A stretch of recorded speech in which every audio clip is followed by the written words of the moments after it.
Yeah, this is the best place for me to do it. I had to get a new extension cord because my phone about died. I think we're good though.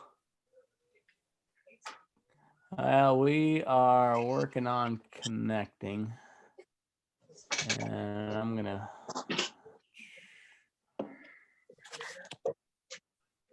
record. All right. Well, we'll be live at some point. So, anyhow, welcome to Daylight Burners. Welcome to the show. Yeah, you're live. We got a packed house tonight.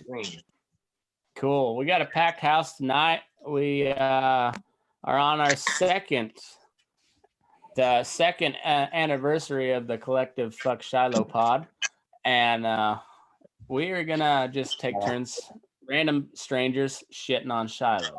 Just trash Shiloh while you're at it. No, actually, this is a good opportunity since Robbie's not on today. I think we should just trash him completely. Oh, that's been done to death, and I love it every time. So I'm cool with that. I mean, of course, we're both related to the guy, so we can really trash him as bad as we want, and he's gonna be listening right away. So, yeah. Well, folks, if you remember Shiloh, my nephew, Mr. Chasing Strays, Bobbie Gray, newly back on the podcast trail. Welcome back to the show, amigo. And then first time appearance. I don't know how long you've been listening, but Mr. Jese Stetson from up in Montana. So we got a couple way out west states, and we got a couple kind of southern, almost Midwest type states, and all four of us are in the cattle business. So before we get too far, got to pay some bills. So speaking of cattle, the best place to get cattle in Colorado is Loma Livestock. They got a sale going every Wednesday, starting at 10 o'clock with the cows and singles, followed by the feeders at 11. They're located at 1369 12.5 Road there in Loma, Colorado. Owned and operated by George Raftopoulos. You know him and you love him. And a lot of guys wish to be him. Anyways, he runs the top-notch outfit, first class, and you can check him out online at lomalivestock.com or give him a holler, 970-858-9988. And we're also brought to you by Mr. Nick Allen Lute. He is a rawhide braider, a cowboy out of Dighton, Kansas, originally from Oklahoma. He's making braided rawhide Hondas. They're an excellent product. He sent me a few of them. Pretty awesome, durable, heavy, add some speed to your rope. And if you'd like one, you can find him on Facebook, Nick Allen Lute, Lute, or on Instagram at Will Cowboy for Food. Tell him you heard about it on Burning Daylight. He'll cut you a little discount. So go check him out. And let's get into the show. I guess to start off, Jesse, if you want to introduce yourself and let everybody know how you found the show and I guess what you do and what you got going on up there. You bet. So, like I say, I'm Jese Stetson. I'm a fourth generation cattle rancher, originally from Steamboat Springs, Colorado. That's where our family homestead is. And my folks, we moved out here about 20 years ago, and we raise beef and do a lot of custom hay and custom feeding and stuff like that. And just a family-based small ranch, just doing what we do with cows and that.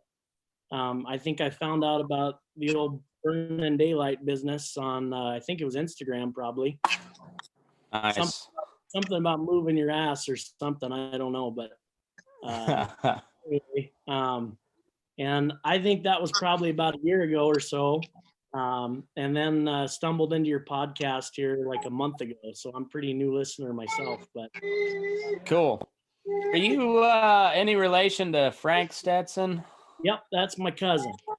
Okay. Now I've never met him, but is he still dating Megan Cozy? He sure is. Yep, okay, so I know Megan very well. We went to college together, so small world. Yeah, she's pretty cool chick.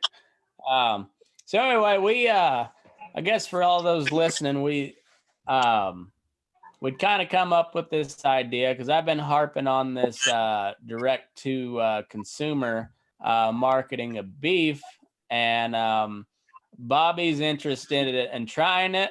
Shiloh's been kicking around the idea. I've been kicking around the idea myself, and then I do a little bit, and yeah, because I didn't want to interrupt you too much, but on your sponsor list though, I know Loma Livestock's probably the greatest in America, but do not forget your local producers right there. Lazy 5T. Yeah, in this market today's day and age, we rocking we triple three. Hell so, yeah! I just because Stetson Ranch podcast. Yeah, I plug all your stuff. I'm a sellout all the way. You don't even have to pay me. No, You get on the show, plug everything you got. Shit. Matt's actually rocking one of my hats right now, so actually yours is merchandise. I'm actually now a brand ambassador for a fitness supplement company. Why they contacted me, I don't know. I don't know why, but they decided I was killing it on Instagram. So Phoenix Fitness. Yeah, well, I don't know anything about them. I don't know why they thought I looked fit or anything. I have used the hashtag FitFam a couple times, but it's usually when I'm sharing food porn. So like you have like a giant cheeseburger with like spare ribs on it, and I'll post it and put hashtag FitFam. I didn't know that was a thing on Burning Daylight. I thought it was all just straight up porn. Well, that's the bull session. That's the bull session. Yeah, all the degenerates out there. Just kidding. Yeah. You guys are awesome. I love what you share. I'm just not personally going to share it myself, but it's awesome. The bull session's a good time. It gets a little rank, but it gets pretty rough, but real fucking rank. But so yeah, it's a good time. But anyhow, we've all been kind of kicking around that idea, and then Jesse shared his post the other day, or I shared it onto the page, and he made a very valid point in this coronavirus bullshit pandemic that we've got going on, and nobody's working, everybody's out of food. If you can't find any beef in your grocery stores, contact your local cattle producer. Well, and that, they've got them down in Florida. They've got them in Georgia. They've got them up in Vermont and New York, as well as all these Western states where most of the cattle is. They still got them. Every state in the country has cattle producers, and almost all of them would be more than willing to sell you some beef. That's most of them, vast majority of them. That's not their main source of income, but they'd probably be happy to do it. And I want to remind everybody, we are in calving season. That does not mean there's not a huge market for steers.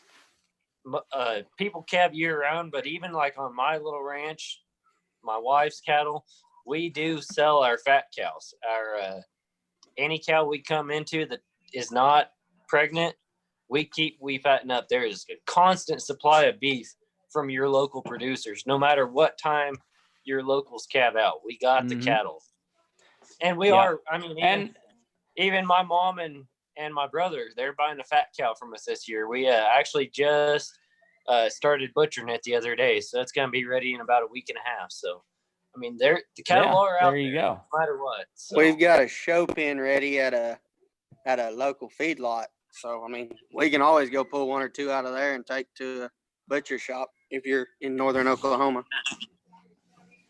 Yeah. And there's a lot that'll sell if you just want a cow and it's ready to butcher. I mean, all you got to do is find your butcher, buy that cow, and take it to the butcher, and you're good to go. Yep. So. And that's, most ranchers are probably going to prefer that method anyways, because all they got to do is leave her on a dry lot, and you come load her up, and they don't have to do a damn thing. So, well, brand inspection, here you go. Yeah. Some people don't even realize that, it is easier because when we take them to the sale, it's not just take them to the sale and get a check. You got to freight them, which costs you money in a truck. And then you got the commission of the whatever, like for Syracuse Commission Company, wherever you take them, you got to pay a commission for them to sell them. So that commission. Then you got brand inspection. You got health certifications. Preg checking. If you're wanting to sell pregnant cows, they got to preg check them there. They're not going to take word of mouth. They're going to take a vet's check on them. So yeah, so any female animal that, any mature aged female is going to be preg checked. So that's gonna cost you. You got the commission. You got your bullshit beef checkoff dollars you got to pay. You got beef all of that. And that doesn't sound like a big deal, but if you sell 500 head, that is $500 the beef checkoff takes from you. It all adds up. Mm-hmm. It adds up. Yeah, quick. and that's $2,500. And you it's cannot, $5 a head, isn't it? It's $1 at the national level, and then it just depends on your state association. Oh shit, maybe I don't know. My bad. No, it varies from state to state. I know Texas, they kick like $1.50 on top of the federal dollar. And it's just like any other government. They just how can they steal any more of your money? But the beef checkoff is particularly terrible because the people that pay into it, the U.S. cattle producer, cannot market U.S. beef with that money. Yep. They can market beef as an overall product, but they cannot market U.S. beef. That is in law. And so if it sounds like bullshit, it's because it is. And go ahead. The packer doesn't have to pay a single dollar, and they actually sell beef. We sell cattle. So there is a difference there. Selling beef too. I mean, look at the markets right now. I can't say. I mean, the markets haven't been worse than they are right now, but they're not good. But look, they had a pretty good rally today, but it was look at what the Packers are making compared to what the producers are making. We just did all the work for them, and this pandemic hits, and they profit off it, and we lose our ass.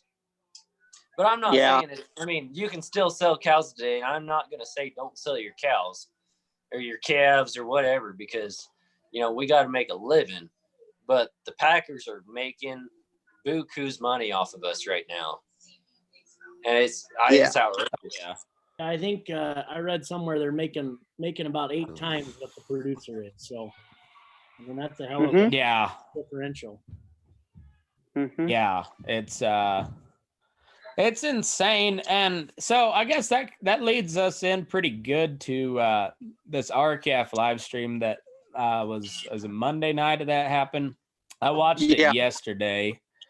And it's very it's old school, dyed in the wool RCAF talking points. And I'm not trying to downplay RCAF. I interviewed people from the big 3 associations. If I won't join any of them probably, but if I was to join one, I'd join RCAF. I think they at least have they've got the best mindset. They're not gonna take it lying down. That's I may not agree with the. Yeah, they don't have the government behind them, so it's completely different too. At the same time, yeah. It's like I said, they're this damn light is in my eyes, but for me, you just got this damn bright ass light. Yeah, well, you can't see anything in here without it, so but they're my dumbass switched to all LEDs, and that wasn't a great idea for this. Oh well, it's no, I don't agree with RCAF on couple of the big policies, and one of them is not so much that I don't agree with them. I haven't been convinced of it. And but so it was. If you've heard Bill Bullard speak before, you didn't miss much on Monday. Like it was a good speech, but like I said, it's for me. It was hard. That's to what he follow. does. Just it was the same speech he's given constant, just reworded a little bit. So for me, it was hard to keep in tune with it. He was definitely boomering out with the technology. You could tell. Yeah, he was not used to doing anything like that. And I can say, because I listened last night, or I watched it, and then I was driving truck today, so I went ahead and rewatched it, and I was like, golly, I've heard this a million times. It's just different wording. Besides throwing in the coronavirus, the pandemic, we've heard it a million times from Bill Bullard, but yeah, it's a topic good. Covered, well, and he's a good guy to keep making that speech. Like it needs to be made. So I'm not trying to shit on him. I'm just saying I've heard it before. So it wasn't anything new to me. No, and I can't. It was funny watching him try to manipulate technology though. That was kind of cracking me up. But a man with that kind of mustache, you're just gonna stop and listen to him. You just can't pass. Oh yeah. That is a stash of stature there. He's important just by his mustache. What were you saying, Jesse? Not of importance. I said he's got that Sam Elliott flair going on there, Yes. Oh yeah, you can tell he's a cattleman. Yeah. They had some good stuff though. I mean, that deal about the Packers can't control the calves for more than like 7 days. Bill about that before slaughter. I'm like 100% behind that. And their majority cash settled. That's a tall order. I like where he's headed with that. To swing. It's if they get it done, it'll be pretty good. But I don't know. It'll be tough to get it done. So while we're on that, because I'm a big guy with this M-Cool deal, and I know Matt's not a fan of it because we were talking earlier. I know Bobbie's not. And I want to give my 2 cents on this M-Cool deal. Being a local producer, the M-Cool sounds really awesome because we got a lot of millennials that want local raised beef. So it'd really help us. Yeah. But all the stipulations that go into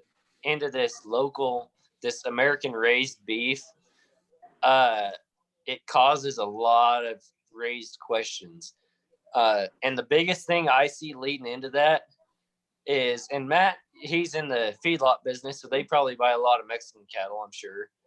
But oh yeah, all mine are going to be local raised. But if I go into this M-Cool stuff, the first thing I see getting implemented, because they want to be able to track these cattle, see where they're raised, see what they've been given. First thing I see happening is EID. And I can tell you I'm not a fan at all of EID, because that's already cutting my profits. It's costing me more time, and I'm never going to get that back. Never. And we used to do that EID when I was little. I remember doing them some bitches, and there's a lot to go into. Even somebody has to be sitting at the chute putting in everything on every calf every time they go through the chute. And just the ones themselves are expensive, and I could see those getting broken left and right, constant. No, I mean those ones are tags out of my cows. I used to swing one around, and they're pretty damn tough. They're expensive, but they're tougher than you think. Yeah, they make them to last. Toughness wise, technology wise, I've yet to meet one that works consistently. Mm-hmm. Looking at you, All Flex. Get your shit together. What about All Flex? They need to get their shit together with their tag readers. You can't break them. Like you can't snap them, but it's a crapshoot whether they're gonna work or not. See, I've never used the tag readers, but as far as All Flex goes, I'm a huge fan of All Flex. Their tags, their tagging guns, their repeater syringes. I actually really like All Flex, but I'm not into the EID tags or scanners or none of that. So yeah. Well, Jesse, what's your thoughts on MCool? Well, I think that, I mean, to Shiloh's point, I get it. I mean, I understand what you're saying, but for me, it's all about whatever the hell we can do to pad these cattle producers' pockets. Man, that's all I care. How do we make sure that we're producing the best beef that we possibly can for the consumer? And how do we make sure that that money that we're putting in every single day, all year long, is getting back into our pocket? And I think that in terms of ensuring the quality of the beef, I think that there's a lot of step involved in that. But I think it can be dumbed down enough to where it's not so chaotic. And I don't know that they're even close to coming up with a plan that makes it simple enough for us end users to be able to pull that off. And I don't know that they'll be able to efficiently do that.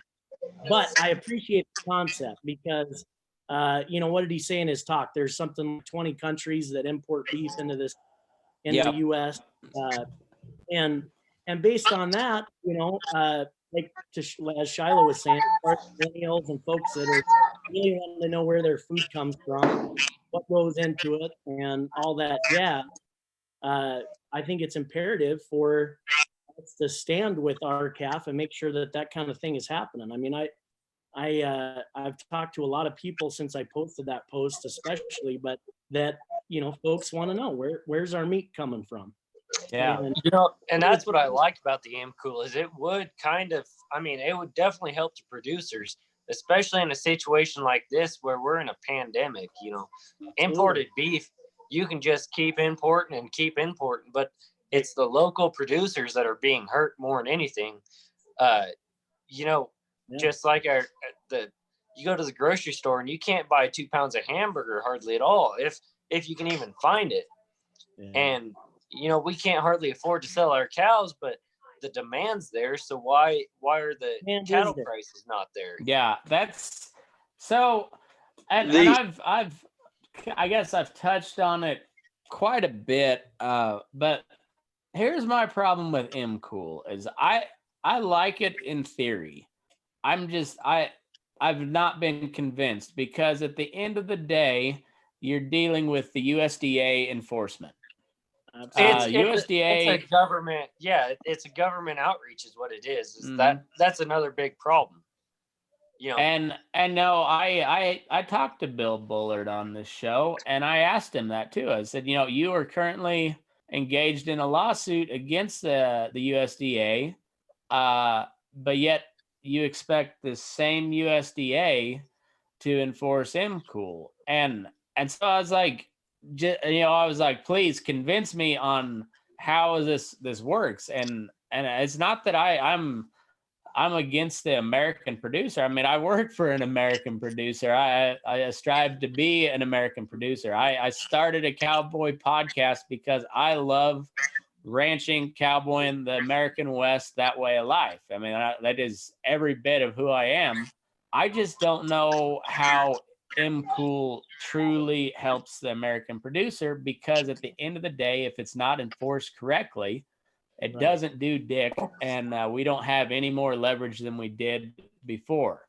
And I think I don't know until that question is answered. I don't know if I can throw my support behind it. Anytime that you're going to get bureaucrats involved, man, it's going to be a freaking clusterfuck. That's just all it is, unfortunately. And it's just like all those other laws that they try to put in. I mean, there's a lot of good laws that they're trying to enforce, but it's the fine print that nobody really notices that comes with it. So that can really screw the producer. So these antitrust laws that they're talking about, the Packers and Feeders and Packers and Stockyards Act, not being enforced properly, and that's a huge reason of why we're at where we're at. Well, who's in charge of enforcing that? USDA. Same people will be enforcing MCool, and so that's the part that like I said, I am not convinced because of, and I asked straight up to Leah Biondo from U.S. Cattlemen's, what is the enforcement mechanism? Like, what are the penalties? What are the fines? Are you going to make it draconian where, say they mislabel a product, you slap $1 million fine on it? Is it going to be one of those type of deals, or is it going to be a, you shuffle around some of your people within your corporation and you pay like a $50,000 fine, on the $3 million they made that day? Who gives a shit? They just, they flick it out of their wallet and just go on about their day. So, and they had no answer for me. So those are the type of questions that have to be asked. Everybody can get behind "M-Cool," the slogan.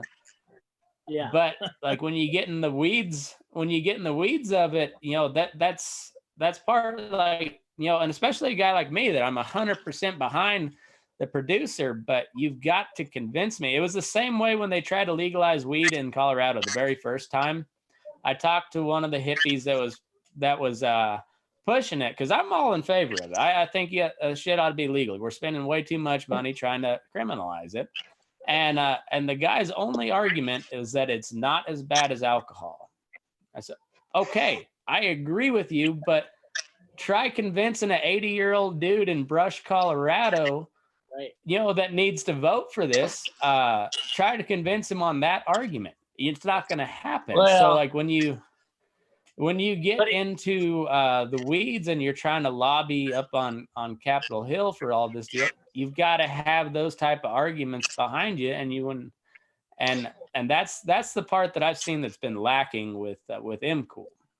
And just on that topic, I'd like to throw out there that Oklahoma and Kansas need to legalize it, because I'm not against marijuana at all. I'm just against the type of people it brings in. So Oklahoma and Kansas, get on that freaking bandwagon. You guys need to legalize it. Get them out of here. I'm not against everybody that likes to partake. There's a crowd that it brings in, and I'll tell you that. And that's why Colorado has become little California right now, because it brought in the wrong crowd. I think Colorado was on that track long before that, though. Oh, yeah. Colorado became little California because California got too bad for the Californians, and then they moved and decided they want to make it just like California. It's same things happening in Nevada. But at least Montana's the same way too, ain't it, bud? Yeah, it's getting there, man. They're pushing in hard. All these snowbirds, their third or fourth home, Yeah, the good thing for you guys is you got to be a tough son of a bitch to survive a winter up there, and there ain't too many people out there that can. Right? Yeah, tough or stupid, one or the other. But yeah, a little bit of both, I think. M-Cool, though, I think you're spot on, Matt. I think it's a fantastic sticker, right? It's something we can throw on the back of our car. We stoked about in the conversation. When the rubber meets the road, pull that off. And I mean, when you got that many politicians with their hands in the cookie jar, it's tough, man. And USDA is just not meeting the bill. That's the fact. Yeah. Well, and the thing of it is, and Corbett Wall says it a bunch, I've said it a bunch, is like those Packers have got more money than RCAF, NCBA, and USCA combined. They've got more money than most people in the government. What's up, bud? That's a fact. It's all about what greases the wheels. And I think RCAF, they're lobbying their membership. That's it. So, yeah. Like he said, or somebody said on that deal, they're just preaching to the choir, which is great. I mean, they need to keep saying it. It needs to keep being shared. But there's so much money that goes through them damn Packers' hands. It don't make a shit. And it's just like this last week, those calves that were in the show pen, everybody to that feedlot said, a few of them said, I'm not going to bid you this week. One said, I want to bid you this week, but I don't think I can. And another said something of the same effect. It's it's the damn Packers. And what they do is they go in there and they don't bid them one week and bid them low the next week. And a lot of them feedlot managers will cave. And if they would just cut them back on their ration and put them on a maintained ration for a little bit and hold them for 3 weeks, if all of them would do it, it'd fix it. But you can't get them all on the same damn page. It won't ever happen. It'd be a matter of getting everybody to collaborate together and say, this 3 weeks, we are not going to the sale barns. Nothing. Well, and even on that point, you've got all the big feed yards are tied in with the formula basis, and they have been for years and years. And they can't afford to not. But it's a sweetheart deal for them too.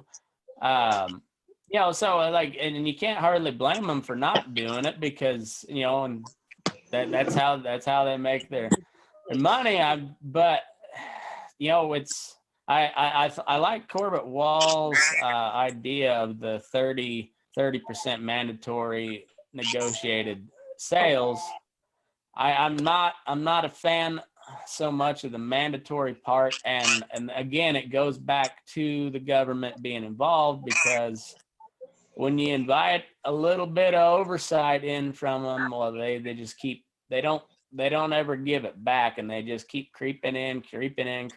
Next thing you know, you got price controls and all sorts of shit like you do in the dairy industry.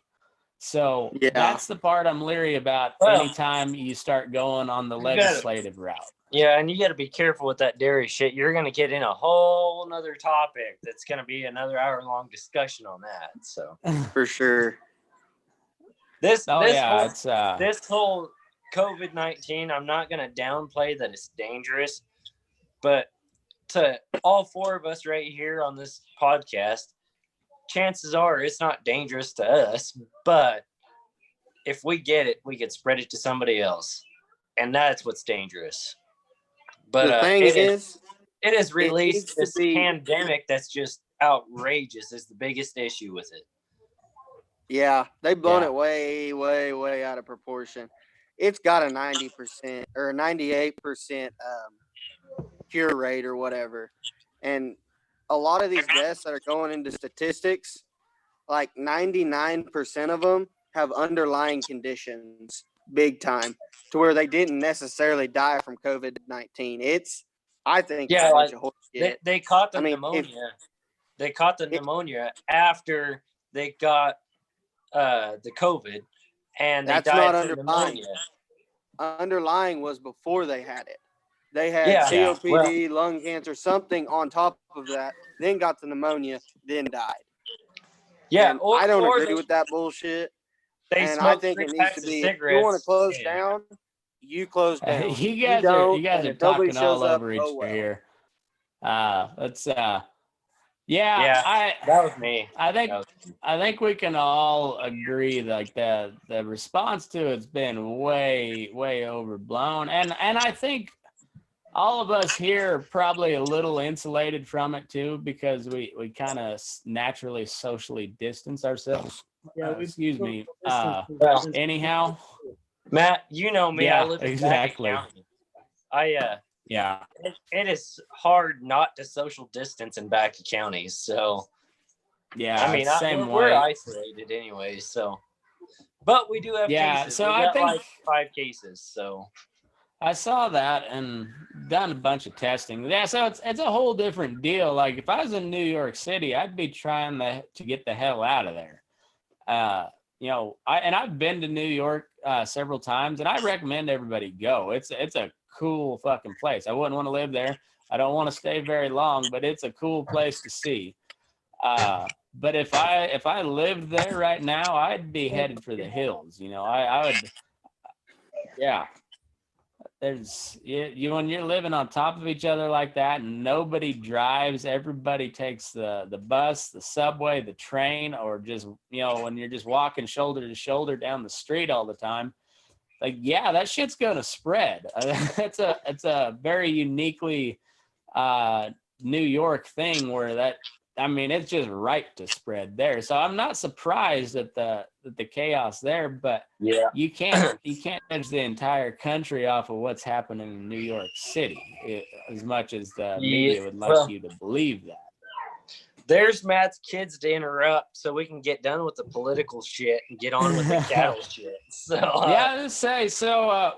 I told you, Matt. I like. What do you run cattle. up in Montana, Jesse? We run Black Angus cows and Hereford bulls, so we have Black Baldy calves. Nice. The best kind. Talking cows. Do you guys listen to the Working Ranch Radio Show podcast? I used to. I don't necessarily listen anymore.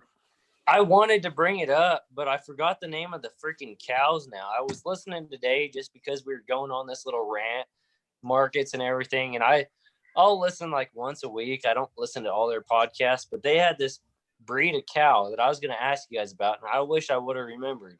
But I'm assuming nobody else listens to that show. So I say it's a great story, bro.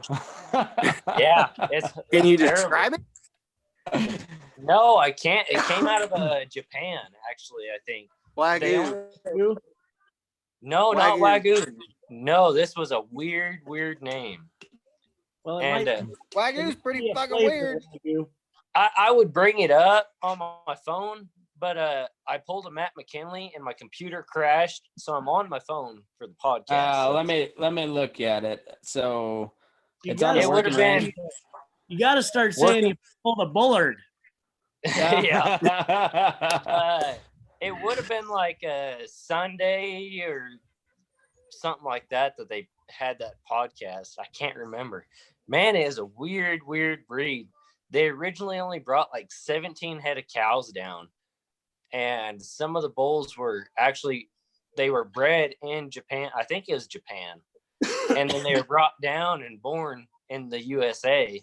And that's how the breed originated into the USA, was through cows. I mean, but they didn't release hardly anything. I know there's 3 different flavors of that Wagyu beef that comes directly from Japan. I wonder if it's one of those. Maybe. Probably. So, you know, it could have been like a spin-off of the Wagyu, but I don't know what it was. Of course, I was just listening. I don't know that I could even spell it if I could remember it, but I can't. I may not even be able to pronounce it. So, but then you're screwed. Yeah, it's not popping up on their show description, anyways. So, yeah, it was right smack in the middle of the podcast. It was quite a ways in there. But like when I'm screening gravel or driving truck or something like that during the week, I pretty well just listen to podcasts, so I hear all kinds of shit. So there's I know how that goes. Do you already do any direct to consumer marketing? I do, yeah. Yep, I do a little bit. It's mostly friends and family, though, you know. Mm-hmm. But I was excited to see that my Facebook post actually brought quite a bit of attention to it. And I was gonna say, what kind of numbers did you get on that? Not as many as I wanted to. I thought it was gonna take off on my page, and it did okay for a minute, and then it kind of stalled out. I was really hoping it was gonna take off because I thought it was the way you wrote it. It had the potential to really go. And the internet's a weird thing because sometimes posts like that take off and some don't. I don't know. I thought my Brandon trap video was gonna take off like wildfire. Didn't do much of anything. It did pretty good on Instagram, but like I figured that would get shared around like crazy on Facebook, and nope, not so much. Yeah, it didn't take off quite as much as I wanted to, but I mean, honestly, I didn't have any intention of doing anything crazy. I just spitting an opinion on Facebook or whatever, and just because buddy and I were talking about it, and he sent me a picture. He's down in Austin area and sent me a picture of their depleted meat section, and that's been kind of the case across the country. And even here, we're in my neck of the woods, you know, and I'm in Fromberg, but the little town here in Bridger where we shop, it's the same deal, man. I mean, you walk in and things are just scarce, and it's been that way for a number of weeks, you know, and that seems to be the narrative all across the country. But I think that honestly, it's amazing what I gleaned from that post is that folks have forgotten that they can reach out to their local producers, whether it's pork or poultry or beef. They don't realize that that's an option for them, you know, and they're used to running down to Walmart or whatever. And honestly, there's that constant disconnect between the consumer and where their products come from, whether it's vegetables or whatever. And I'll tell you, even Akiyushi is what they said on Raymond Rios said Akiyushi for the cattle breed. Yes. Okay. Yes. So there we go. Thanks, Raymond. But I wanted to tie off on Jesse's deal there. You know, even in small town Backey County, we're a small community, but the whole toilet paper, even, of course, we still got meat, but our toilet paper didn't get bought out by locals. We had freaking Texans driving through and buying out our toilet paper.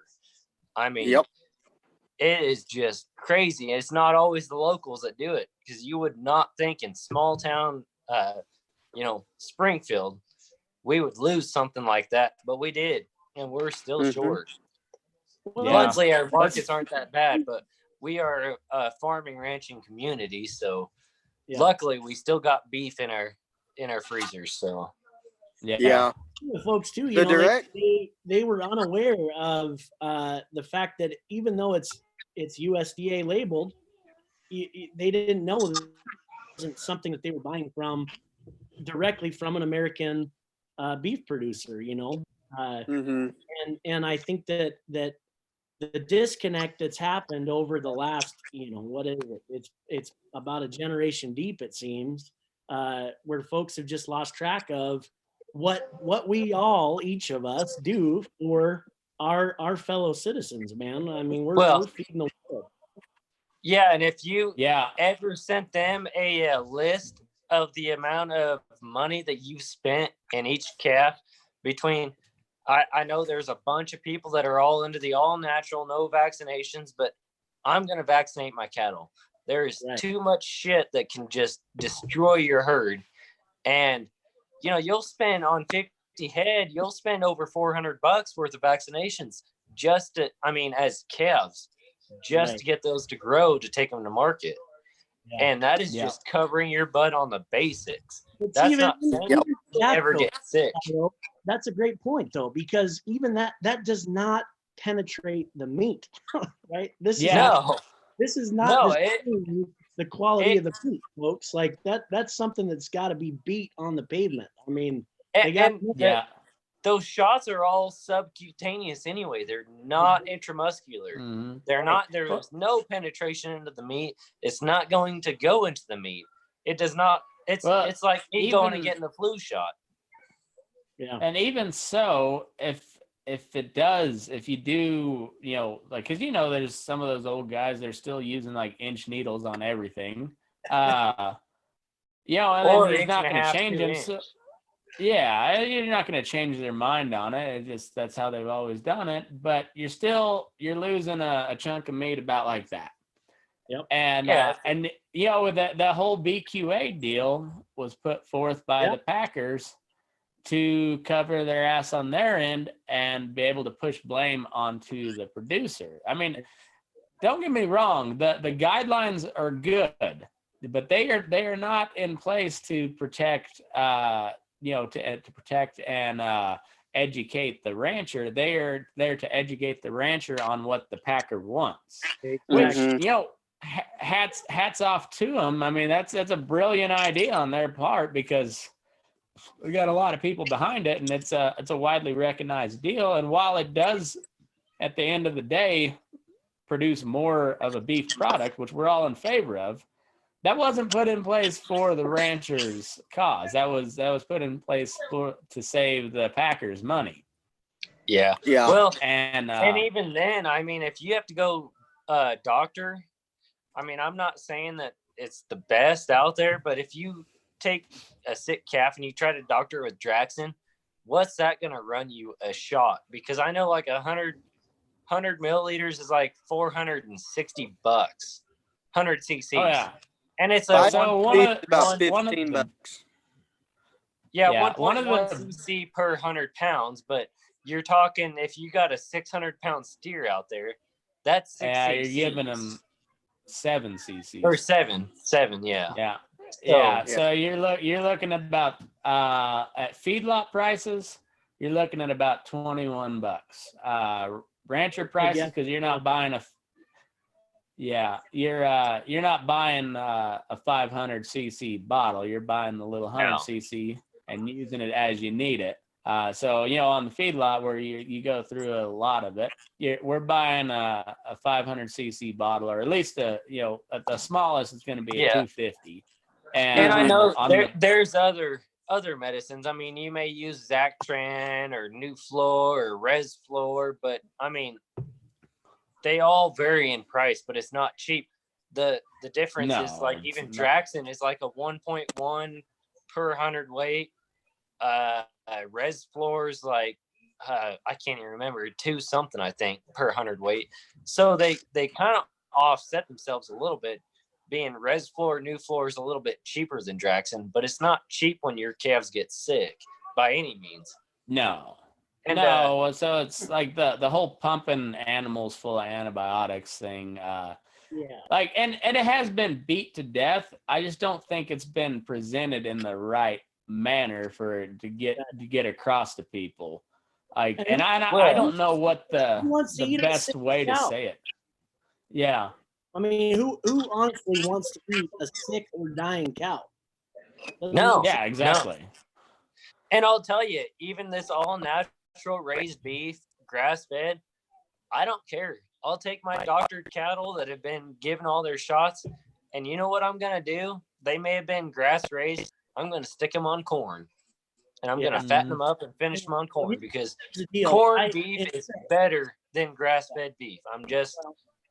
And that's the thing. I mean, folks who are, and if you go to our website, stetsonranches.com, we've got all the political buzzwords in there, right? It's all grass, rotationally raised, because we're fortunate enough to have the land to be able to do that. We've got the grass to feed them.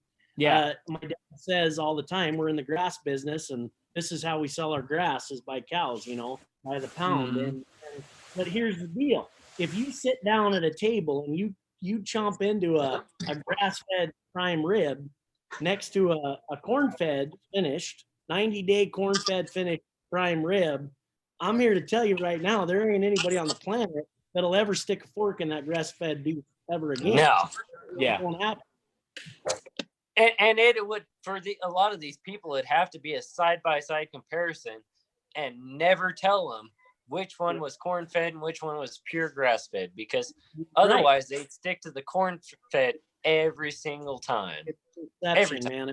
Every time. It's all perception.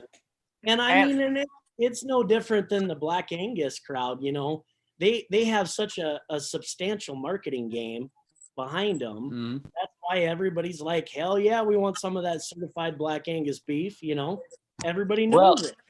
Well, all right. So this might be an unpopular opinion / conspiracy theory I've come up with in the last 30 minutes or so. So we're talking about the BQA guidelines. That's 100% fact that's put in place to save the Packers money, and I'm not knocking them for it. Their game is strong. I mean, you gotta, as much as we hate them, you gotta respect their game. They're good at what they do. So my thinking here is certified Angus beef may have been like the first key that was switched on that led us down this whole vertical integration deal, because and don't get me wrong, the Black Angus cattle, they're great meat products. I mean, that is a great meat product. There's no denying that. The marketing behind certified Angus beef is next level. Yes, next level marketing. They Well- changed the entire cattle industry to black hide it for a long time. We're starting to see it pull away from that a little bit, but still, black calves are going to bring more than Charolais almost every single day. I'll tell you though, the Reds are making a comeback for sure. But Mhm. But that's On because they my- got on- Angus behind their name. yeah, Yeah. well, true. But on my side, I run some black baldies. I really like my black baldies. I like black cows. I like the Angus. And I ran a Charolais bull this year, and I love my calves. They hit the ground and they're growing. But on my butcher beefs, just my opinion, it's unpopular, but I really, really like the Longhorn beef. Fed out on corn, the Longhorn beef is delicious. And you can tell from a Hereford to a Longhorn. I could guarantee you that Longhorn tastes good. And that's going to be an unpopular opinion because the Longhorn doesn't do good on the market at all. Well, Neither does the Holstein, but a Holstein steak is pretty goddamn tasty. oh yes, absolutely. I was going to bring that up. It's funny because back in the day, and my mom will kick me for saying this, but we raised black Angus, certified, registered black Angus cows, and all the paperwork bullshit that goes with that. But there was a time where she was buying Holsteins, and those were that was our freezer beef, boys. Like that's what we were eating, and it was damn good eating. I mean, damn good eating.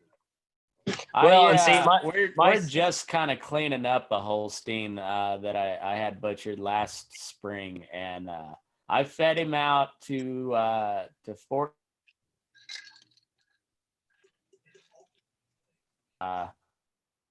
That was like amazing beef because we had a we're just a backgrounding yard, so we don't have a real hot ration, but it was just hot enough to get some growth out of him, but it wasn't pushing him along a whole lot, and so it took a little longer, but it's not being a high energy is a little cheaper feed too, so it didn't cost me a whole lot of money. The steer didn't cost me anything.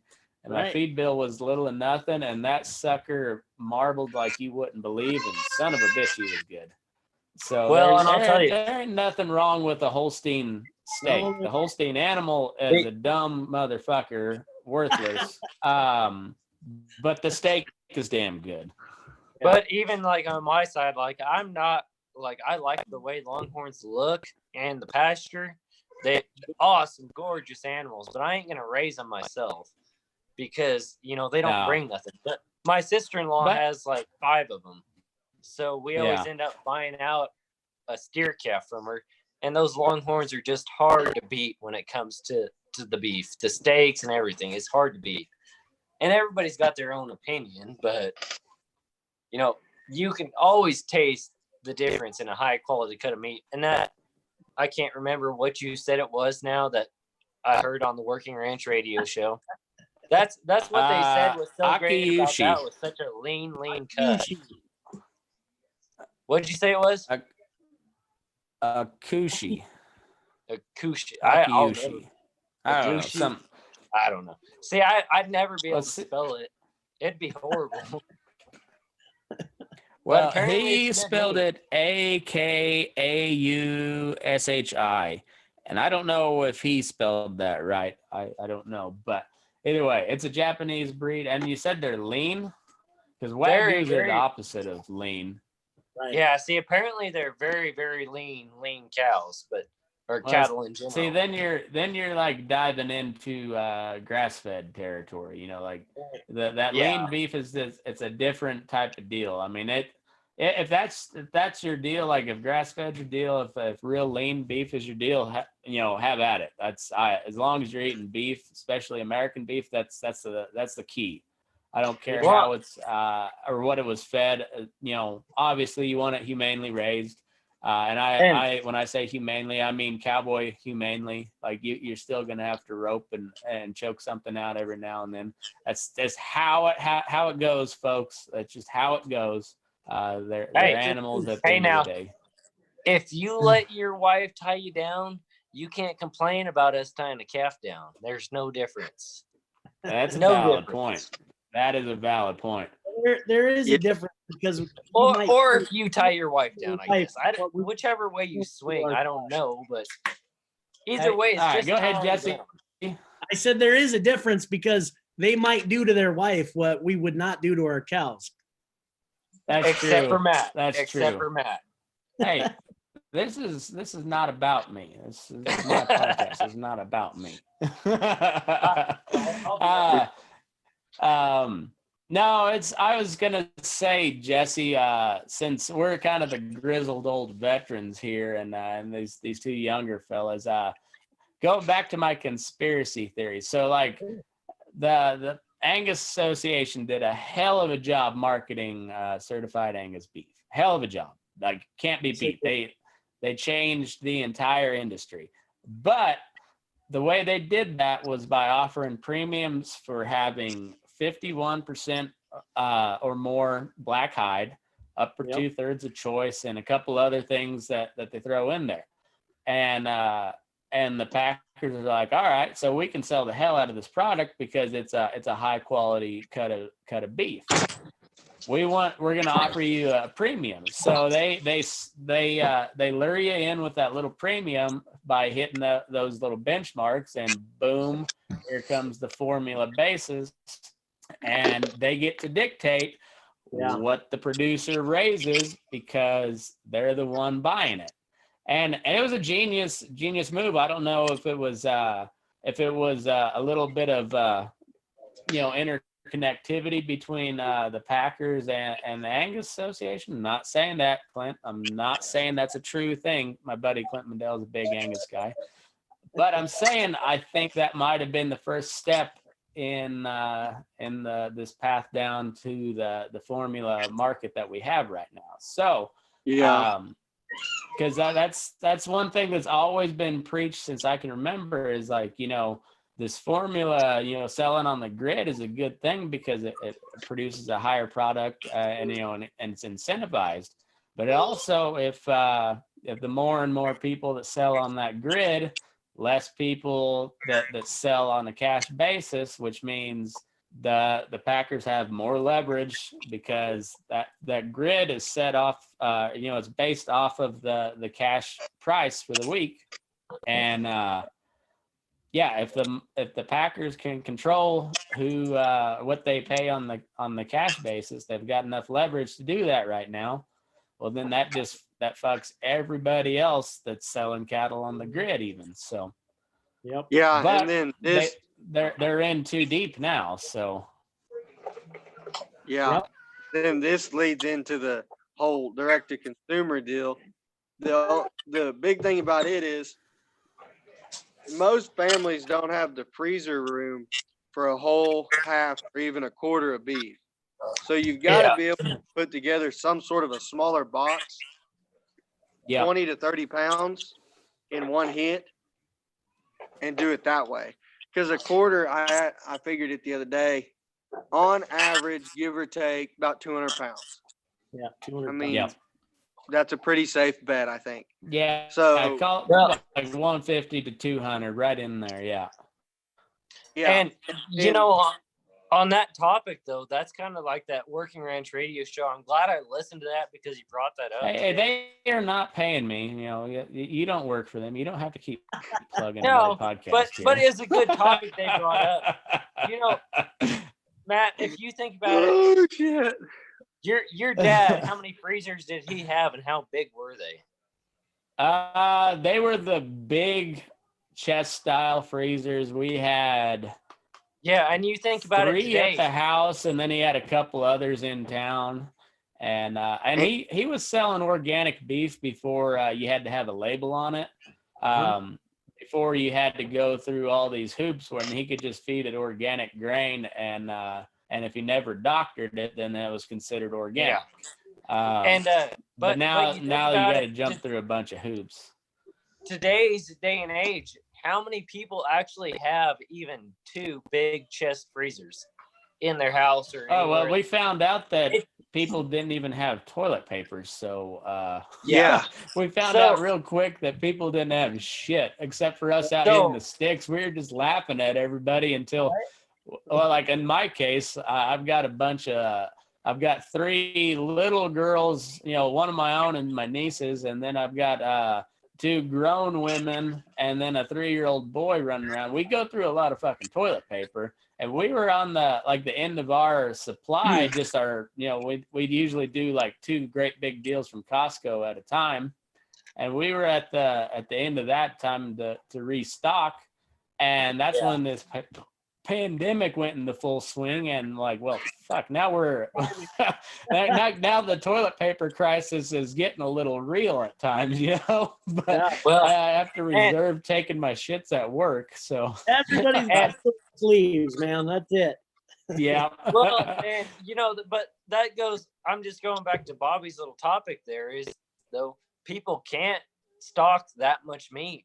I mean, just physically they don't have the room. So in all reality, no, but see, the thing is, it makes it a little more of a pain in the ass on like on our end of deals if we have to break it down to 20-30 pound boxes. But you can sell it at a higher price that way too. Like you always give the bulk discount. Yeah, so I mean, it could be worth the investment and worth the time, because that's why when you're working on a niche deal like that, you can almost set your own price. Right. Yeah, but that's what leads us into this mass pandemic buying, though, is because people really didn't have extra. They had a day-to-day beef market, and that was it. I mean, they bought the beef they needed for that week. You know, I've got a freezer typically that I can live off of for like 3 months if I had to. And most people don't. So, you know, I gotta say, like at the end of the day, the cattle and beef industry kind of wins with this whole coronavirus deal. Like, I know the markets don't reflect it right now, but you look at what was left on the shelves, fake meat. Fake meat was not touched at all.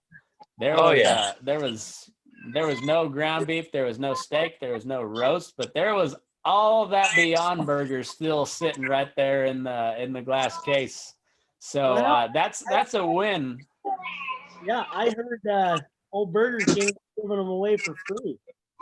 You get a free imitation meat. Well, there you go, Burger King. You're doing the Lord's work. Yeah, and then the advantage to you doing your own box beef deal is you can set it all at one price. You build your box out of your ground, a roast, a few steaks, some stew meat, or whatever, and you make your break-even price per pound of meat, and say it's $4. That whole box is $4. They get a decent steak, a good roast, ground beef, and I mean stew meat or fajita meat or whatever you want to call it, all for $4. And at first that sounds weird because normally you don't give that per ground, but when you put it all together, that's not a bad deal. But I tell you what, you walk into Walmart, they're paying $7-8 a pound for ground beef, man. I mean it's right now they are, but normally outrageous. Folks will pay more when, one, they know where it came from. Two, they got the option to pick. Okay. And the problem is always hamburger, right? You can get rid of all the other cuts of meat, no problem. But burger's what you've always got the most of. And when you're talking to folks that are a typical consumer that are buying at Sam's Club even, or Costco or Walmart or whatever, Albertsons, all y'all should sponsor Matt. Anyway, any of those folks that go into any of those typical grocery stores, they're paying, I mean, literally 7 times what we, the producer, are getting. And what do you get? They don't know. They don't know where it came from. Yeah. You know? So I just had an epiphany, and Bobbie, this might suit you the best, being you're what, like an hour or so from Stillwater? Yeah. Well, it's probably about an hour and 30, depending on how hard you drive. Not a bad drive, anyways. No. You oughta take a big cooler full of beef to a tailgate Hell yeah. and sell it there. That's a good idea. Because then but take some business cards with you. Right. Because if they're making a good burger, and at that point, when they're tailgating hard, I've partied in Stillwater. I know how it goes. They won't know if it's a good burger or not, but they'll think it's the greatest burger on earth. And if they got that card in their pocket, they're gonna give you a holler. Hey, I need some more of that ground beef. There you go.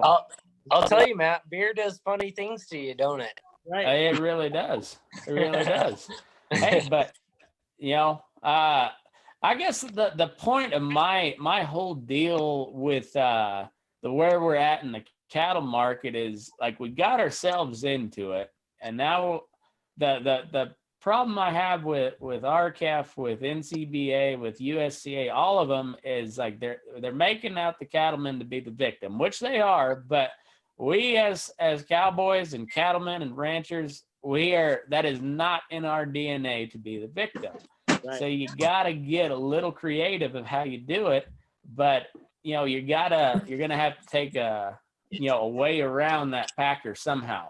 And I don't know whether it's if you're selling direct, you're also supporting the local butcher shop. Yeah. Whether it be Hirschman's there in Garden City or J&S there in Johnson, just Morai Meats there in Fallon, Nevada. You're helping them out, keeping them you gotta going, be careful and too. you do. You gotta verify with those little packers. Some of them, there's always the ones with good reputations. Then there's always some that they'll try to slide you a beef that didn't get picked up instead of the one you brought in or whatever. That shit happens, but that happens everywhere.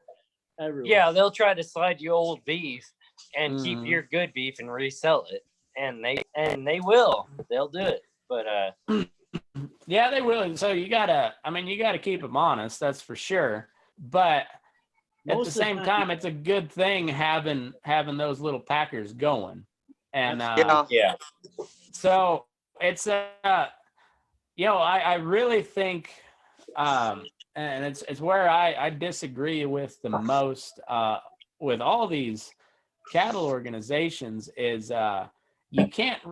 Well, look at the state of the government right now. You can't rely on them. Like, you got to take care of your own, and if that means you got to go camp out at a tailgate and with just 2-pound chubs of burger to get something going, or flood all of your friends' Facebook feed with advertising that you got beef.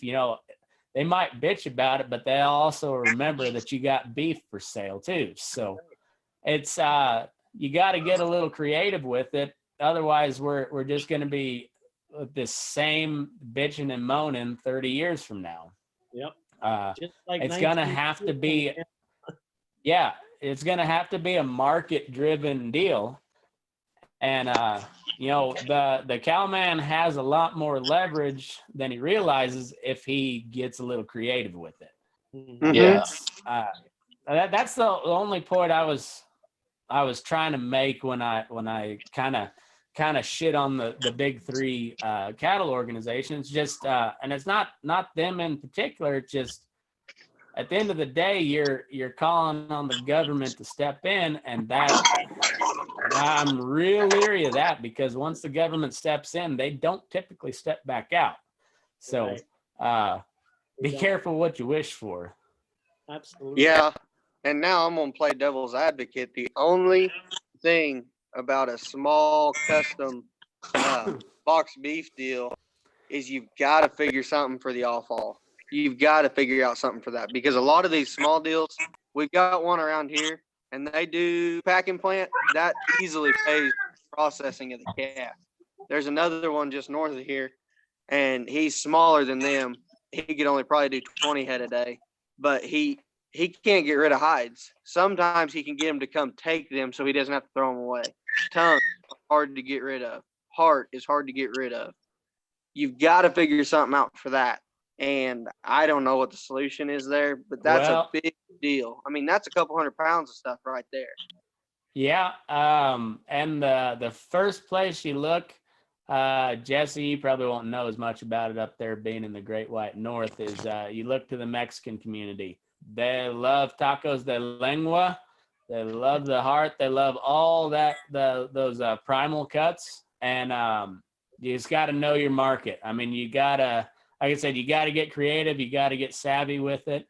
But I mean, you're looking at menudo, tacos de lengua, all that stuff sells like hotcakes in the Mexican community. So you may not be able to sell it to your regular customer, but you take it down to the carniceria, you get rid of that shit real quick. And I mean, to Bob's point though, look, it doesn't all fall on the shoulders of the cow man. I mean, some of that's on the packers too. You know, they're local folks. Absolutely. You know, they got to figure that stream out for themselves. And look, we all got to work together at this point. Yep. We don't have any way around it. But you know, and like you were saying, a quarter of a beef, 150 to 200 pounds. Oftentimes that's a big investment that's bigger than the typical grocery bill, you know. But hey, we take credit cards, right, boys? We can do that. There you go. But the thing is, you have to figure out your market, like Matt's saying, and say, hey, we can make this an 8th. We can make this a 16th, you know, if we need to. And there are a lot of local co-ops that are trying to do the same thing all across the country. And if you can tie in onto what somebody else is already doing, it might give you a golden opportunity to be able to mass sell small quantities of beef. And to Matt's point, you'll make more money at that window, you know? Yeah, and if you can support those local co-op deals too, then you don't have to worry about storage either, because it's going to work better for them if they can have it on hand. And they don't got to come to you every time somebody wants 5 pounds of hamburger, you know? You just I'm telling people, whatever the deal is, it's gonna, like you said, you got to work together. You gotta figure out your market, and that may not be the cowman's deal. You can just say, hey, I got the beef. You get the customers and get me a good price. But you know, it's one of those things. It's you got to find that price point, and you're not gonna. I don't think it's gonna happen. Forcing the packers to buy on the cash, you know, 30% of their. I agree. You're dead right. Their purchases being on the cash basis. I mean, it'd be awesome if it gets through, but it's still you're still working with the USDA. You're working with a giant bureaucracy. I also want to throw in there too, like in my community, it is. I mean, I'm a big fan of the direct from the producer aspect, because that's awesome. I mean, just we talked about the vaccinations, and then you go into commission from the commission companies and everything like that. Everything adds up. But in Baca County, it is not easy to do direct to consumer, because we are a big ranching community. Big farming community. We probably got a lot more ranching than farming, I guess. I mean, we don't have the water like Kansas does to do irrigation, so the farming's smaller. But all right, I get your point there, and I'll counter with this. It's for you. It's what, about 3 hours to Pueblo? 2.5, yeah. 2.5. Okay. So that means it's 1.5 hours to La Habana. I guarantee you it's going to cost you less to drive a cooler full of beef to a restaurant in Pueblo than it'll cost you to ship a load of calves over to La Habana. That's a great point. It is, but it's also looking for the butcher too. That's the biggest problem. That's true. I understand, but that's the whole thing, is like you got to get a little creative. And you got to get very creative, because you're going to end up pulling your cattle.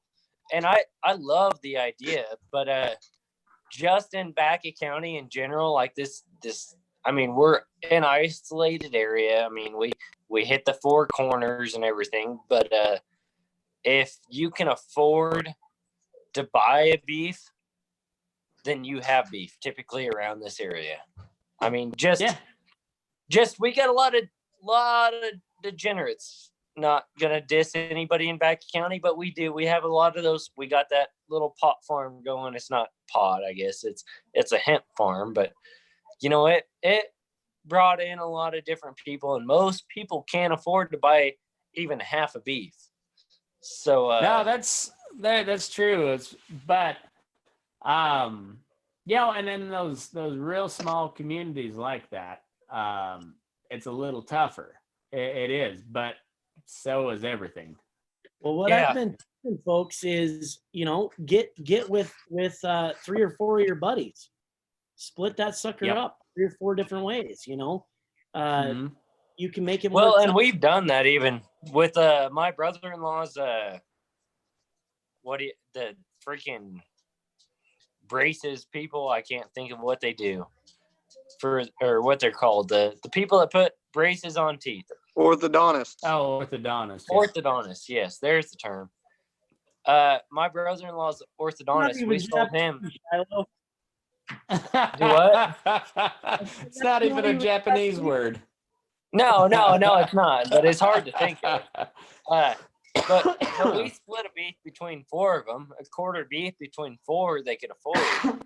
But if you talk to one of them, none of them could have bought a whole beef by themselves.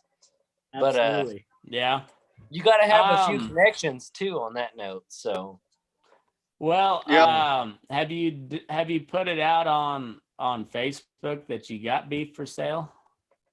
No, because we typically only do our fat cows, so we don't really do our steers. Our steers go direct to the commission, so. Yeah. Well, those Facebook groups work like a charm. I can tell you that. I mean, it's just really hard, especially because we have one local butcher, but it's not, and I hope I'm no government entity listens, but they're not a USDA butcher, so. They don't have to be unless they're selling across state lines. They don't have to be. Well, I won't get into details on any of that because we just have a few fat cows every year. So fair enough. Well, so here you go. Is you whatever money you make, you buy yourself a little walk-in cooler and start butchering your own. Well, actually, we got one. So that's a good point. Now, if a fellow does a little bit of research, you might find that folks have walk-in coolers in the weirdest freaking places, man. I mean, because there's a lot of hunters that. Yeah. Oh yeah. But we found there's a lot of hunters that don't live out in the sticks, so they got. And they'll have walk-in coolers. Yep. And I mean, we found an outfit here in Billings. We've got several large walk-in coolers that freezers that doesn't have anything to do with their business, but they're willing to rent the space out for cheap. Yeah. It's another alternative. You pass a couple stakes around, you get some people to help you do it too, or borrow a bandsaw, all that. It's well, Shiloh, you were in on the deer butchering party, weren't you? Not this past season. No, I wasn't. I was already you weren't. in Colorado. I heard we broke down. It was a good time. We broke down 3 mule deer in about 2.5 hours, and skinned them. That's not what I heard. And butchered them. I heard it was cold as shit and it sucked. But whatever your story is, Matt, I'll agree. Well, I'm not saying it wasn't cold, and I won't say that it didn't suck, because breaking down carcasses always kind of sucks. But we had 3 pretty good, big, healthy mule deer with a lot of fat on them that we broke down in about 2.5 hours. So Like it was when you get enough hands on it, it goes pretty quick, and it's not near as much work. Because I've done a big mule deer by myself, and you can't feel your fingers by the time you're done. You're not sure if you cut one off or not because there's just blood everywhere, and you're not sure if it's yours or the deer's, and you can't feel your fingers. So you can't feel them. So yeah, you have no idea. On that little note, though, like I would love to do the direct to consumer processing deal, but as a commercial producer, it is hard, and I don't have 200 head to sell because me and my wife have 40 head together, and that's it. But my father-in-law has a plenty, and it's hard to do. You couldn't physically do direct to consumer in Backey County with that many head. No. To make it work. And I would want to. I wish we had enough butchers around here that we could, because that would change the market drastically. Physically, the cattle production would be better because we would be profiting more. Yeah. Well, and the packers wouldn't be gaining everything. Well, to my point that we talked about before we went live here is I don't know how many people it would take to start doing this and there's obviously some risk involved because you're not weaning them and shipping them to the sale barn. You're holding them back, you're feeding them, and that all carries risk. But everything good in life carries some risk to it. You don't get ahead without taking any risk. And but it's I don't know how many head it would take or how many people it would take to get the packers to notice. But I know you don't have to commit your whole outfit to it. You don't have to commit 75% of producers to selling directly to consumers for it to change the market. It only takes a little bit where it gets their attention. They're like, hey, we're going to have to be competitive here. It's competition. That's how capitalism works. That's how, it's supply and demand. And if you're not getting the right price, you're going to have to go find it elsewhere. And if that means hedging your cattle, if that means, holding them back and feeding them out, it's just, like I said, you got to get creative because I don't see anything getting pushed through Congress, especially right now. Like everything agriculture, except for some more of these bullshit stimulus checks, everything else is on the back burner. They don't give a fuck. So I don't. No, not just that. If the stimulus checks, but did you notice that Trump's thinking about pardoning the old Tiger King? I hope he does. Holy moly. That was off topic, but you walked into that one. No, it's okay because I'm going to give a little teaser, and now Sam has to follow through. But we may have a little musical number on the bull session tomorrow, so we'll see. Well, see, and I didn't know. I got halfway through one episode finally of the Tiger King. I finally finished it. It is a glorious train wreck. I am so backdated. I've been talking to Robbie and Tucker and Jackson, and they've been giving me shit for not watching it. But I'm busy enough. Typically, when I sit down at night, I don't want to try to sit down and watch a show. I just relax for a bit, shower, go to bed. So I don't watch. But that is a train wreck from the start. Yeah. Well, if you're worried about spoilers, I'd suggest sitting out on the morrow. But I can't believe that there's a spoiler, though. There's so much of a shit show going on. No, there's no spoilers. They're all spoilers. It's like so after you hear it, you're like, oh yeah, I should have saw that coming. Yeah. It's so I don't want to throw too off topic, and I think you're gonna have to make this like a 2-part series here, Matt, because we're going long already, and I want to keep it that way because I'm kind of enjoying this. But Bobbie, what are you growing for your herd in general? I mean, what breeds? What are you looking at in genetics in general? Yes. Started out with some show calves, and I showed maintainers through high school. What breed? Maintainers are a percentage main deal. Oh, maintainers. Okay. And we've got some Angus and then some commercial, a couple of keys. But I'm trying to get it to more of I had a Hereford bull and he was older and I got rid of him. And those calves out of him were pretty good crossed with them kind of half clubby cows. I think I'm going to go with a red Angus. I'm thinking about AI and do a Charolais this spring to get some big growth out of them, because that's the only problem with some of them bitches is they don't throw enough growth, and you damn sure got to have a big old growthy bull go on top of them. So I'm not sure yet. My family's deal is a black Angus, red Angus, Hereford cross. I mean, just all three of those thrown together. I mean, if it's a black cow, it normally gets AI red Angus. If it's a red cow, it normally gets AI to a black Angus. That's kind of how we do it, just to try and keep some hybrid bigger, I guess, in them.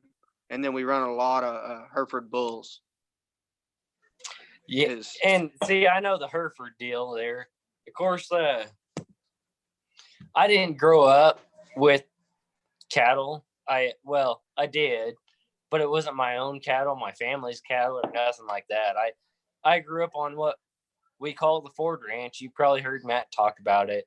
You know, me talk about it maybe on that one podcast when you got interested in me. And they ran all Hereford. Yeah. My grandpa, he ran, probably 20 to 30 head is all he ever got. And he ran everything in the books. I mean, just whatever he could buy. It was red Angus, black Angus, Hereford. It was everything. He always put a good bull on him, though. That's like he'd buy some shit cows, but the bulls, a good bull will turn around your herd real quick. Yeah, but the problem with him was, how in the hell do you run 20 head and have one calf slip through, and you have to rope a fucking 800-pound fucking bull and brand him and cut him? Tell me how that fucking happens, Matt. That's what happens when you play by your own rules. Yeah, that I will tell you, that is a shitty day. A shitty day, because you can do nothing but head and heel them, and that's a big old bastard to try to freaking cut. This is where a long rope comes into play. You can lay them down pretty slick. If they're that fucking big, Matt, put them in the chute and cut them. Matt, you forget your fucking father there. We're in a round pen made out of panels with about 21 calves and one big ass fucking bull. And you sit out on the edge and throw you a little backhand shot. Shit. Yeah, that long rope wasn't gonna do you shit, because that pin wasn't big enough for a long rope. So you'd be surprised. Yeah, I should have stood on the outside of those panels and roped it, but no. Yeah. So what are you running? I got some it's rough. They're actually Angus Hereford cross. Mm-hmm. I bought them from my father-in-law. They're all heifers. My wife runs the same. We both run separate right now at the time. So little throw out there that the 5T, that's me. And my wife runs under the 3L brand in Colorado. So if you see them, buy them. Good cattle. But great cattle, best cattle, marvelous cattle. You go down the line, and I'm sure if you look at some of my cattle, of course, my father-in-law used to run a little black Simmental. So I've got a little Simmental in my herd. He won't admit it, but it's there. You can see it in the cattle. You can tell it. But they're typically Angus Hereford cross heifers. Mm-hmm. Now cows. And you put a Charolais bull over them? I heard that. Yeah, and I put a Charolais bull over him. I got to tell you, I've been feeding cattle for a long time now. There ain't nothing better in the feedlot as far as numbers go than smoky Charolais Charolais. cross. Yep. Yeah. Oh, Especially if you get a bald-faced smoky Charolais, those suckers just get just massive. So- They get big. Oh, hey, look at it, Shiloh learning technology. Hot damn. See, Shiloh, you got to be a member of our calf, buddy, so you can help Bill Buller that way. Okay. Yeah. No, I almost got lost there. I almost couldn't get back after I put that photo up. I was almost done The best for it. part of the RCAF live stream was the Yeah. I can't Well- find the comments. I'll tell you guys. I was gonna show Robbie up. You're the going first by pod- too fast. Yeah, I was gonna show Robbie up on the last podcast and have like a cool background, but according to this stupid shit, my nice little barnwood kitchen here, it wouldn't let me do it, and it just kind of blanked out my face. So I'm learning technology, but it's not working great. Just like now, my phone's dying. Oh, there you go. That's my favorite one. I'm Yeah. a learned man. With There you many go. leather-bound books. See, it just oh no, see that. But I'm not in my normal spot, so I'm going all Ghostbusters here. Fading Yeah, in see, and I got- out. It's actually working today, so I'm classy.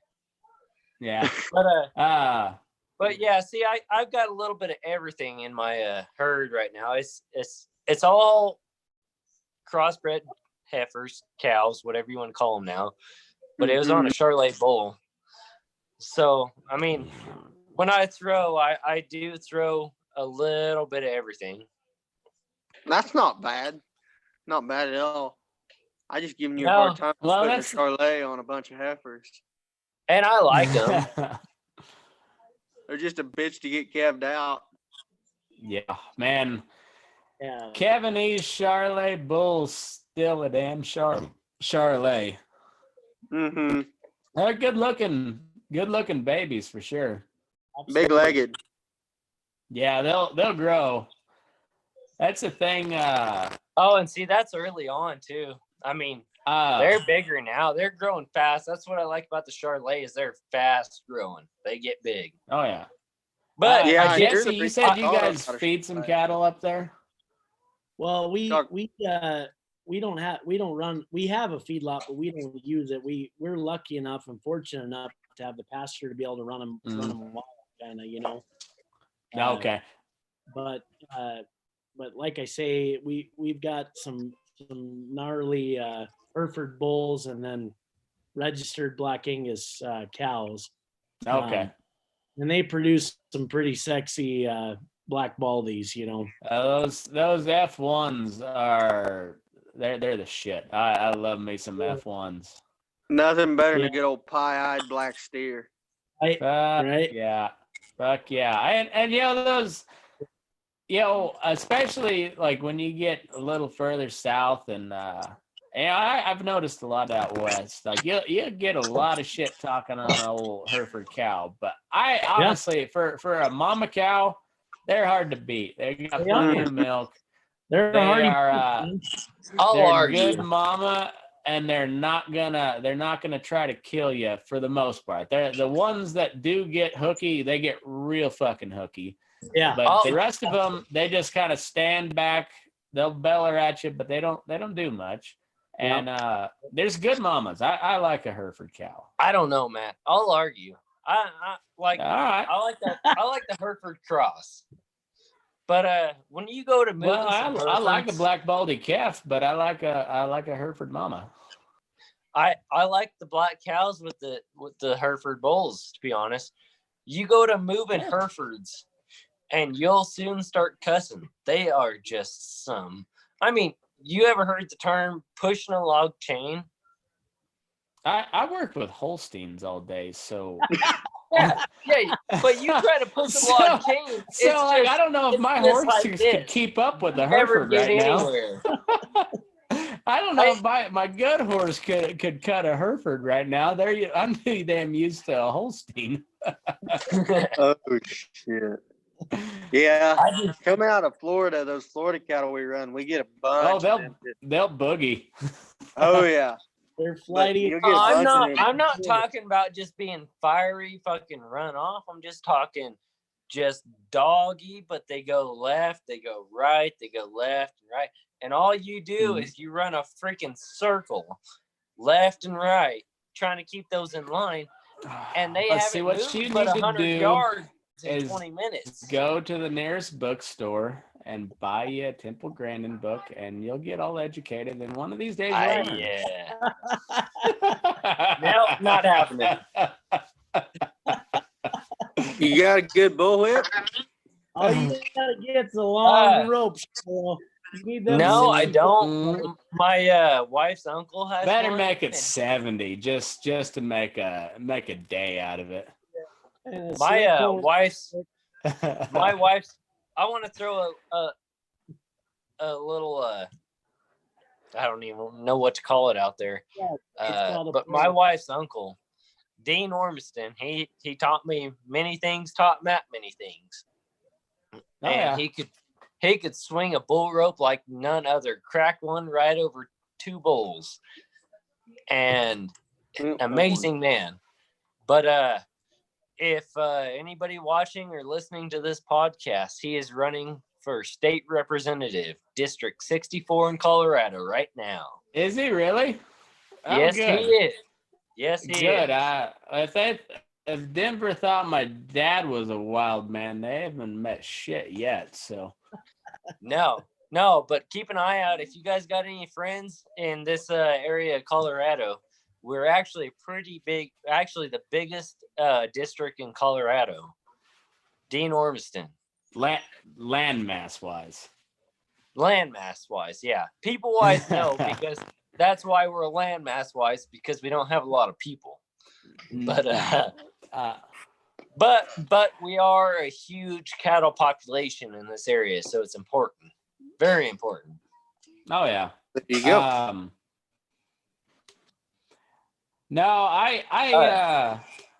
Hey, Matt, you're on the laptop. You need to share a picture of Dean to these guys here. Let me pull one up real quick. I can't do it. He was born about 150 years too late. Yeah. He's a hard old man. But he knows a shit ton. Oh, he's on Facebook too, isn't he? Jesse. Yes, sir. What part of the state are you in? We're in the south central part of the state, so I'm about 45 minutes southwest of Billings. Okay. You might. Oh, you're probably too far. Do you happen to know Travis Choate? No, I don't. Don't ring a bell.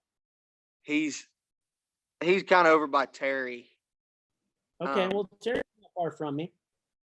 Yeah, he married a gal from up there, and my dad knows him from. I mean, he's from around here. They the family that he married into had a little kind of farmer feeder type deal, and he took it and blew it up. I didn't know if you would know him or not. No, I sure don't. He kind of drew short straws on the last name there, though. The old Choate. Yeah. But he's Shiloh bow out. I don't know where he went. He's struggling with his service or something. I don't know. I think so. This is the guy he was talking about, old Dean Ormiston. Right on. Yeah, he's the old handlebar. Oh yeah. Oh yeah. He the only time it ever gets trimmed is when it just like breaks off in the wind. Cowboy shit. He's oh yeah, he's a hoot. He wears those black leggings and that black leather vest every day of the year. And he's always got about 4 knives on him, ranging from a little more maker pocket knife to like a Yeah, like 16-inch Davy Crockett Bowie knife. He carries On back? a big old 6-gun on his hip. He carries a Derringer. He's got an AR in the pickup. He's loaded for bear at all times. Him and Joe Exotic ought to run together. Oh man, No, it'd be an unstoppable ticket. Dean would eat Joe Exotic alive, I swear. Well, Joe Exotic would probably be into that. Yeah, he Maybe. That's a fact. Yeah. Sorry. Hey, I'm just saying, don't sleep on Joe Exotic's, persuasive abilities. He turned it appears to be 3 straight men gay. I think I think meth and tigers have got a lot to do with that, but and I think I may just trim up my hair a little bit into a mullet.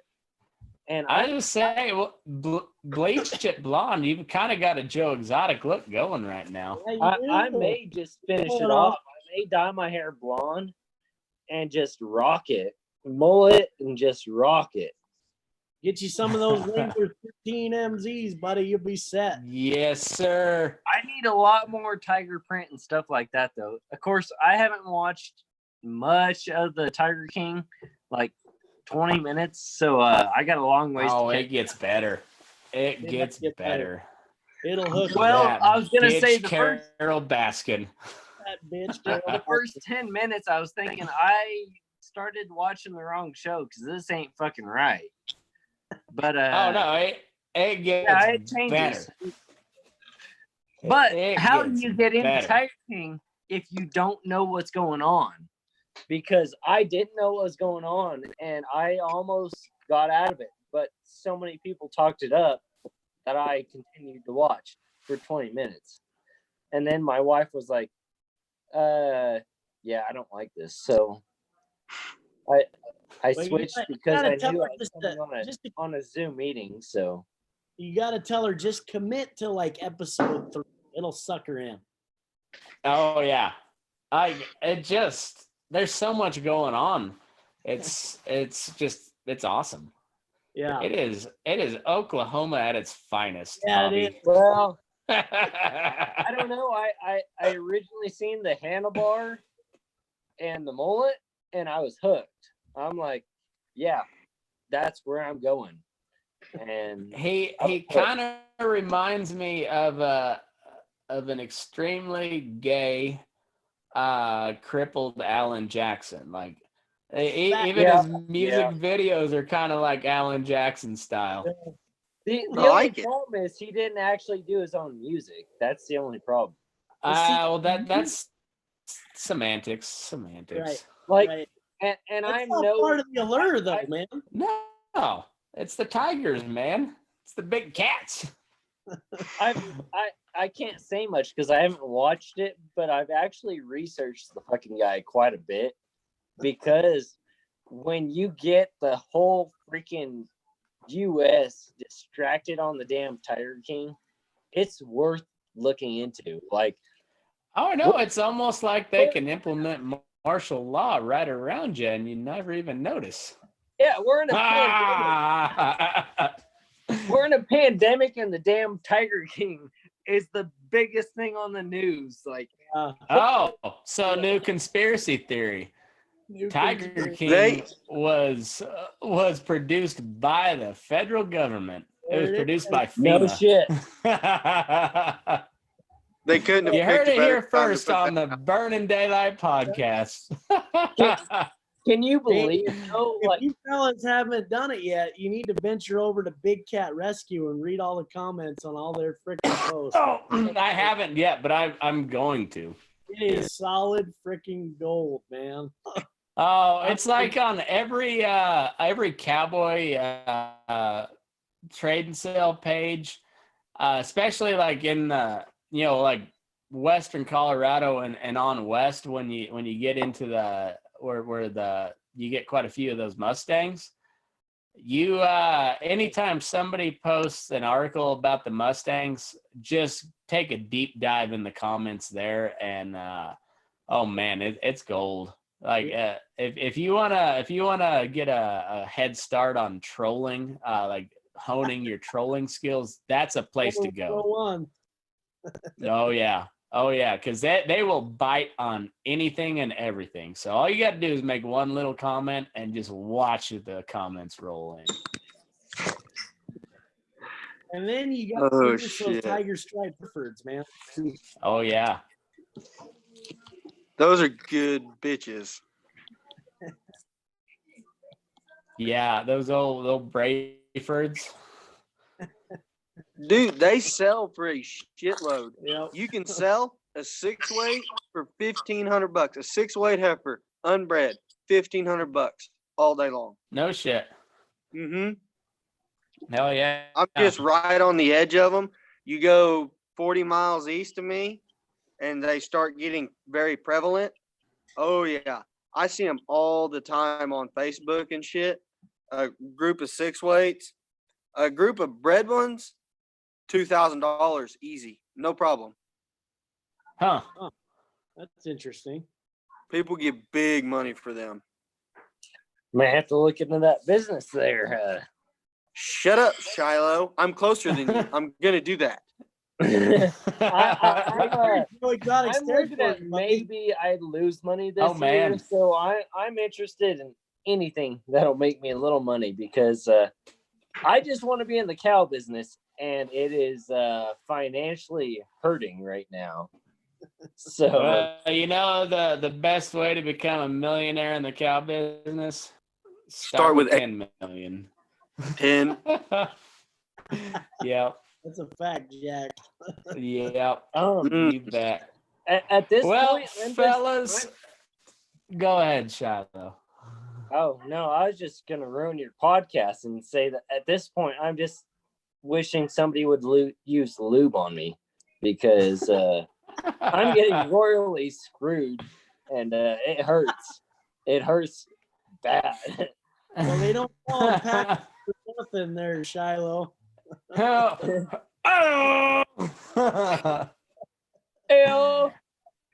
Hey, all right. Well, on that note, we're gonna call that a wrap. So, folks, I appreciate y'all tuning in. It's been fun, and move your ass. We're burning daylight.